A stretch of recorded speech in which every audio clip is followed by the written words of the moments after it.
So how was this experience for you compared to a year ago when you were sort of a rookie going through this yourself?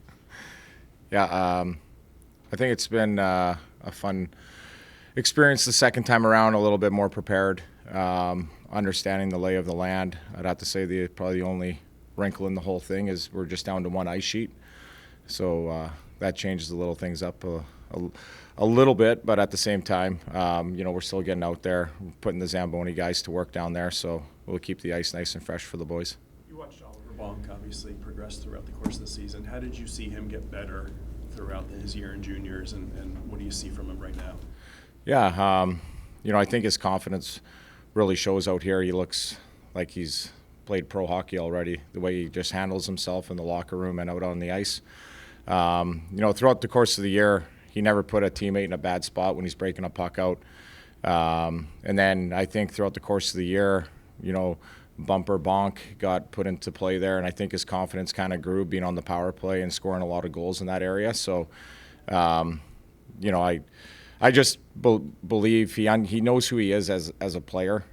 He's so smart, covers for teammates well, breaks pucks out well, and he's rewarded with the offensive opportunity at the end of the day. So, definitely looking for things from him, big things from him coming into training camp this year. How unique is that for a guy his age to, as you said, fully kind of understand who he is and what kind of player he's going to be?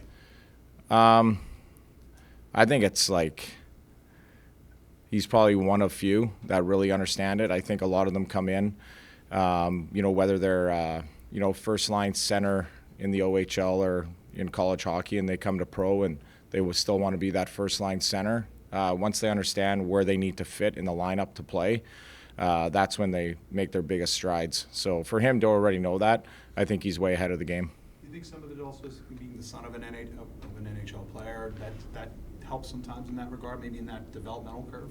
Yeah, he's been around the game his whole life, so he's whether he's in the locker room watching how guys train, work out, what they do away from the rink and on the ice as well. So, he's ahead of the curve in that sense. And I think the rest of it is just his level of maturity away from the rink. Like he's already, I think he's beyond 19 years old. So it's fun getting to know him a lot more, being out here and going to London and watching him play. You mentioned about him playing the bumper, and obviously he was able to put up a lot of points in that spot. But what do you think is his offensive upside at the NHL level? Like, I don't know if he's going to play the bumper spot in the NHL. You know what I mean? Yeah, we'll have to talk to Rocky about that when that time comes. But I definitely think that once he takes strides to come up here, like we talked about, that's where he knows I'm just going to break pucks out. I know how to play my game. I'm going to shut down the other team's top players and kind of let the forwards do their thing. I think the one thing he is really good at, though, is jumping up into the play. He understands when to go, so I think he's going to be able to create his own opportunities once the 5-on-5 game starts.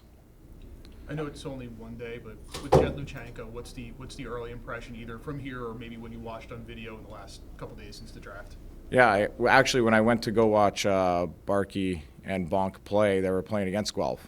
And going into the game, I'm not like, who's the next draft class coming up? And I constantly was checking elite prospects, being like, who's this number 7 on the Guelph Storm? And it was Jett. So it was pretty cool to, see that experience of him playing and kind of catching my eye. And obviously he caught a lot of others too. So just seeing him out here, you could tell he's a little bit nervous, but I think that's comes with the nature of the territory too, his first little camp here and also being a first round pick. So there's a little bit of added pressure there, but that's something that we talk with him through that stuff and help him adjust and understand kind of who he is as a player, really. But he looks good out here. I thought that the first little skate we did, you can tell his strength is his skating. He can fly up and down the rink. So I think when you add speed into any lineup, it's a bonus. This is sort of a two-part question, but first, how aware are you of Noah Powell's condition? And second, how inspiring is that to the organization, to the players and coaches and all that? Yeah, I'm aware with Noah. Actually, I coached against his coach last year, Kirk McDonald. And also is the new GM that rolled into there, Trevor Edwards. So I've been in touch with those guys, kind of get his background and who he is. I think he's so in tune with what's going on, maybe partially because of his condition, but he's definitely always paying attention. You can tell he's staring at you. We were talking about him in the locker room earlier, how serious he is on the ice.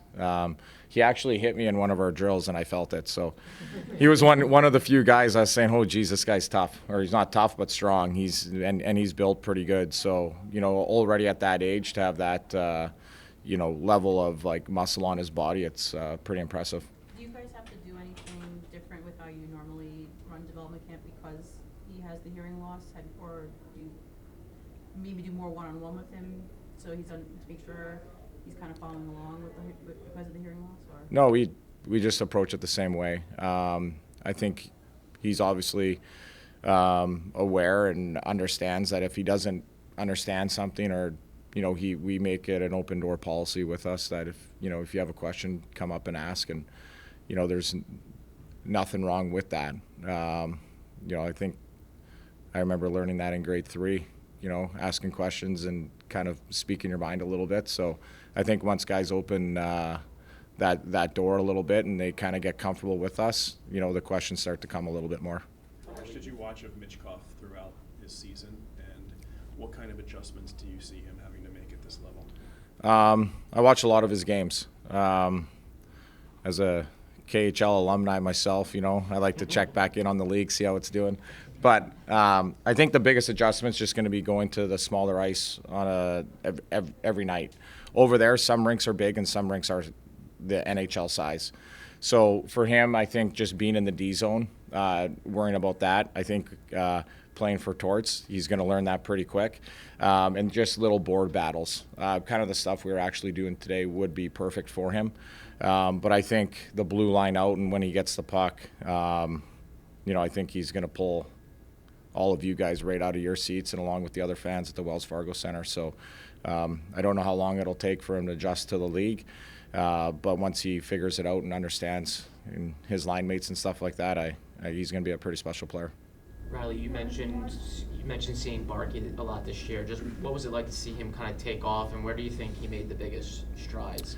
I think his biggest stride would have been when he got cut from Team Canada at the World Juniors. That Cowan kid made the team, and Barkey went back, and I know he was thinking, well, I have no one to play with. And at that time, he realized he was now the guy, and all these other players wanted to play with him. And he actually took the biggest strides during that time. He put up a lot of points in that time, and on his way to get 100 points, which I think is a pretty big number to put up in the OHL, and a guy with just his size, right, in that league. But I felt that's kind of where he turned the corner big time. He kind of put the team on his back, and finishing up in the top of the standings there, and had a really good playoff run. So I'm looking forward to watching him continue to grow and for another year here and see where it takes him. Going back to Luchenko for a second, when I spoke to him before the draft, one of the things he talked about was being more assertive offensively, not just using the skates and the playmaking ability. And he said that's something that when you guys asked him, what do you want to work on, the shot and being more, having a shot first mentality. How do you sort of communicate that to him? And is that something that you guys agree with, that he needs to be more of a shot first player so people can kind of have a little bit more to worry about when he has the puck? Yeah, you always want to be a dual threat. I think when you come down the rink and you're always looking to pass, teams, especially in pro, they'll start to figure out pretty quick when they're doing video that he's going to look to pass. Goalies are smarter. They're looking, where's his shot option coming from.